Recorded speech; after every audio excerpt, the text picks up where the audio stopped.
बिस्मिल्लाहिर्रहमानिर्रहीम। अस्सलाम वालेकुम वरहमतुल्लाहि वबरकातुहू। प्यारे बच्चों, आज हम क्लास 10th की हिस्ट्री का एक टॉपिक पढ़ेंगे जो कि चैप्टर फर्स्ट में ही है, यूनिफिकेशन ऑफ ब्रिटेन, यानी history of Britain. Dear students, जैसा कि आपको मालूम है कि जिस तरह बाकी जो यूरोपियन कंट्रीज की जो हिस्ट्री है, हमारे यहाँ जो ब्रिटेन की हिस्ट्री है वो उनसे मुख्तलिफ है। इसलिए आपके जो टेक्स्ट है उसमें भी आपके यहाँ लिखा हुआ है a strange case of Britain, यानी इसकी जो ब्रिटेन की जो तारीख है वो बाकी जो यूरोपियन कंट्रीज हैं उनसे अलग हैं। जिस तरह आपने यूनिफिकेशन ऑफ इटली के बारे में पढ़ा, या जर्मनी के बारे में पढ़ा, या फ्रांस के बारे में पढ़ा, वहां पर जो युद्ध हुए या वहां पर जो रिवोल्यूशन हुए उनकी वजह से वहां पर बाद में जो कंट्रीज है वो यूनिफाई हो गए, वो यूनाइट हो गए, उनमें डेमोक्रेसी वगैरह आ गई। लेकिन जहां तक इस ब्रिटेन की हिस्ट्री का ताल्लुक है, क्योंकि आप लोग अक्सर आप सुनते होंगे England, great Britain, United kingdom, और इस चीज में बच्चे जो है अक्सर कंफ्यूजन के शिकार होते हैं कि ये ग्रेट ब्रिटेन क्या है, या इंग्लैंड क्या है, या यूनाइटेड किंगडम। हम इसको एज साइनोनिम इस्तेमाल करते हैं, लेकिन इनमें थोड़ी बहुत डिफरेंस है। उसी के बारे में हम आज पढ़ेंगे कि ये ग्रेट ब्रिटेन या यूनाइटेड किंगडम है, ये कैसे बना। तो सबसे पहले बच्चों, जैसा कि आपको मालूम है कि ये जो आपके यहाँ स्क्रीन पर जो आपको जो तस्वीर, जो मैप मैंने आपको बनाया है, ये ब्रिटिश आइल्स का इसकी जो मैप है। क्योंकि यहाँ पर जो जो कंट्रीज इसमें आते हैं, इसको इन जो सभी ममालिक जो हैं उनको हम ब्रिटिश आइल्स कहते हैं। क्योंकि बिफोर 18th सेंचुरी, यानी जो 18th सेंचुरी है उससे पहले जो ब्रिटेन नेशन का कोई कॉन्सेप्ट नहीं था। तो कैसे ये बना? क्योंकि एक बहुत बड़ी लंबी प्रोसेस थी, ये एक बहुत बड़ी एक रिवोल्यूशन हुआ, एक बहुत बड़ी लॉन्ग प्रोसेस के बाद ये जो यूनाइटेड किंगडम है ये वजूद में आया। क्योंकि अब यहाँ पर जो ये एरियाज थे जो आप इसमें दिख रहे हैं, क्योंकि ये अलग अलग जो थे इथिनिक ग्रुप से ताल्लुक रखने वाले लोग थे। क्योंकि यहाँ पर आपको दिख रहा है स्कॉटलैंड, इंग्लैंड, वेल्स और आयरलैंड वगैरह। क्योंकि इनके अलग अलग जो अलग अलग कल्चर के साथ ताल्लुक रखने वाले ये लोग थे, और इनके ट्रेडिशंस अलग अलग थे, उनकी लैंग्वेज अलग अलग थी। क्योंकि इसमें जो इंग्लैंड वाला हिस्सा था, जिस जिस तरह आपको मालूम, उनको इंग्लिश कहते हैं, और जो वेल्स वेल्स में रहने वाले लोग थे उनको वेलिश कहते थे, और जो स्कॉटलैंड में रहने वाले लोग थे उनको स्कॉटिश कहते थे, और इस तरह से आयरलैंड में रहने वाले लोगों को इरिश कहते थे। क्योंकि सभी अलग अलग रह रहे थे, और उनका अपना अपना एक ट्रेडिशन था, अपना एक कल्चर था, उनकी अपनी एक लैंग्वेज थी। With the passage of time जो इंग्लैंड वाला हिस्सा था, जो इंग्लैंड वाला हिस्सा था, क्योंकि इंग्लैंड इंग्लैंड थोड़ा तरक्की करने लगा। अब इसकी तरक्की का राज क्या था?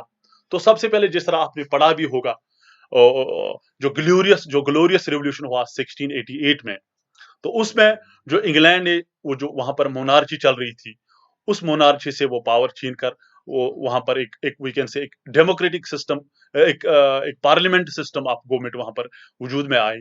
और उसके बाद आगे चलकर आपने ये भी पढ़ा होगा कि जो इंडस्ट्रियल रिवोल्यूशन है उनकी शुरुआत जो है, वो इंडस्ट्रियल रिवोल्यूशन की शुरुआत जो इंग्लैंड से ही शुरू हुई, जिसकी वजह से जो जो इंग्लैंड है वो आहिस्ता आहिस्ता जो वेल्थ में जो प्रॉस्पेरस होने लगा, वो तरक्की करने लगा।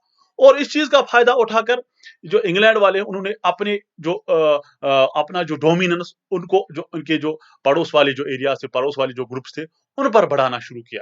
और एक बात जो आपको इसमें आपको बताता चलूं, वो ये कि जो आपने पढ़ा भी होगा, जो इसके बारे में प्रोटेस्टेंट्स और कैथोलिक्स के बारे में। क्योंकि प्रोटेस्टेंट्स और कैथोलिक जो थे, एक्चुअली ये जो क्रिश्चियनिटी के दो सेक्ट्स हैं। क्योंकि कैथोलिक वाले जो थे, जो शुरू से ही क्रिश्चियनिटी पर बिलीव रखते थे, उनको कैथोलिक्स कहते थे। बाद में 14th या 15th सेंचुरी में इसके जो दो सेक्ट्स हो गए, कुछ नई चीजों को उनमें दरियाफ्त किया गया, और जो उनके फॉलोवर्स थे उनको हम प्रोटेस्टेंट्स कहते थे। क्योंकि शुरू में उनमें ज्यादातर डिफरेंस नहीं, ज्यादातर उनमें जो लड़ाई वगैरह नहीं होती थी, लेकिन आगे चलकर उनमें जो जो हेट्रेड वाला वो वाला मामला शुरू हो गया। तो जो इंग्लैंड वाला हिस्सा था, इंग्लैंड वाले हिस्से में हमारे प्रोटेस्टेंट्स ज्यादा रहते थे, और जो स्कॉटलैंड और आयरलैंड का जो हिस्सा था, वहां पर दोनों ये प्रोटेस्टेंट्स भी और कैथोलिक्स भी रह रहे थे। और दूसरी बात ये कि जब इंडस्ट्रियल रिवोल्यूशन आया, तो इंडस्ट्रियल रिवोल्यूशन चूंकि इसकी शुरुआत इंग्लैंड में ही हुई, जिसकी वजह से जो इंग्लैंड है वो प्रॉस्पेरस होने लगा, वो तरक्की करने लगा।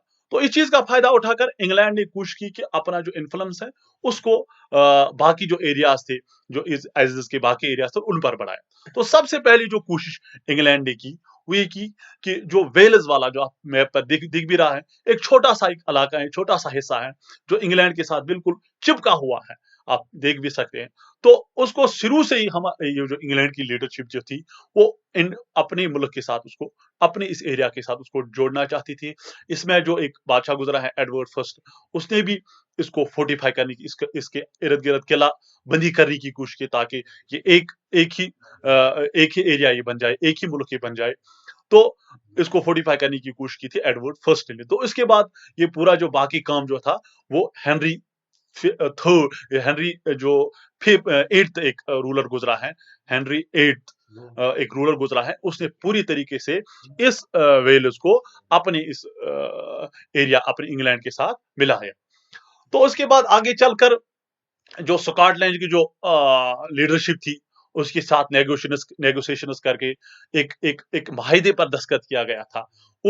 उस माहिदे को एक्ट ऑफ यूनियन कहते हैं, जो 1707 में इस पर साइन हुआ, इसको बरकरार लाया गया।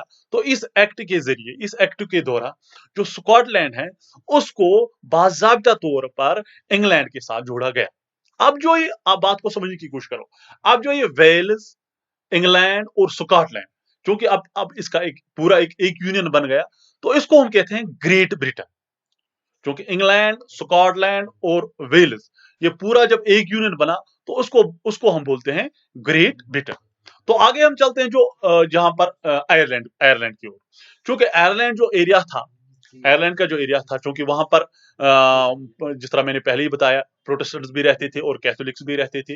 अब यहाँ पर इंग्लैंड ने एक कोशिश की, इंग्लैंड ने एक तरीका इख्तियार किया। वहां पर जो कुछ जो नॉर्दर्न जो इंग्लैंड इस आयरलैंड का हिस्सा था, वहां पर ये तो प्रोटेस्टेंट्स रहते थे। तो उन प्रोटेस्टेंट्स को इंग्लैंड ने सपोर्ट करना शुरू किया, इकोनॉमिकली सपोर्ट करना शुरू किया और आहिस्ता आहिस्ता आहिस्ता उनको उकसाना शुरू किया। तो उसके बाद उन्होंने एक वी कैन से एक रिवोल्ट शुरू किया अपने इस मुल्क में, और फाइनली आगे चलकर 1808 में जो ये वाला हिस्सा था, नॉर्दर्न जो आयरलैंड था, नॉर्दर्न जो आयरलैंड का नॉर्थ हिस्सा तक तकरीबन ये 17% जो नॉर्थ इसका आता है, तो इसको बाज़ाब्ता तौर पर जम किया गया इस यूनाइटेड किंगडम में। इस तरह से अब हम ये कह सकते हैं, ये जो इंग्लैंड, वेल्स, स्कॉटलैंड और ये नॉर्दर्न आयरलैंड, ये मिलके जब इस पूरे यूनियन को हम कहते हैं यूनाइटेड किंगडम। तो इस तरीके से इस यूनाइटेड किंगडम ने इस जो इंग्लैंड वाला जो हिस्सा था, इसने जो अपना जो कल्चर था, अपनी जो आइडेंटिटी थी, उसको डोमिनेट किया। और Aahista Aahista with the passage of time जो ये हमारे जो अदर जो एथनिक ग्रुप्स थे, अदर जो क्लास, चाहे वो वेल्स थे, चाहे वो स्कॉटलैंड वाले थे, तो उन्होंने आहिस्ता आहिस्ता अपना जो उनका पर्टिकुलर कल्चर था, अपनी जो जबान थी, उसको खोना शुरू किया और उनकी आइडेंटिटी सब खत्म हो गई। और इस तरह से हम ये जो पूरा जो ये है, इसको हम यूनाइटेड किंगडम कहते हैं। थैंक्स। हाँ।